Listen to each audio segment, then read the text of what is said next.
Hello, my name is Kian Car and Raboy. I'm 10 years old. So, eto si Cielo San Viejo, pumunta sa Amerika.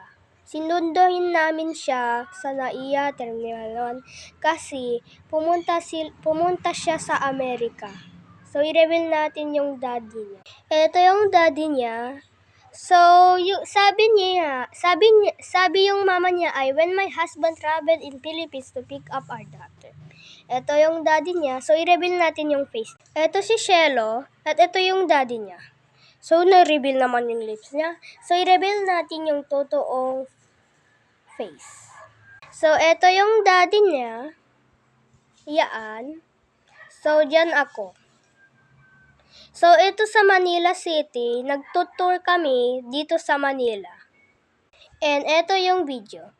So, sabi niya, bye for now, Nanang and Tatang. Sunduin namin siya sa NAIA Terminal 1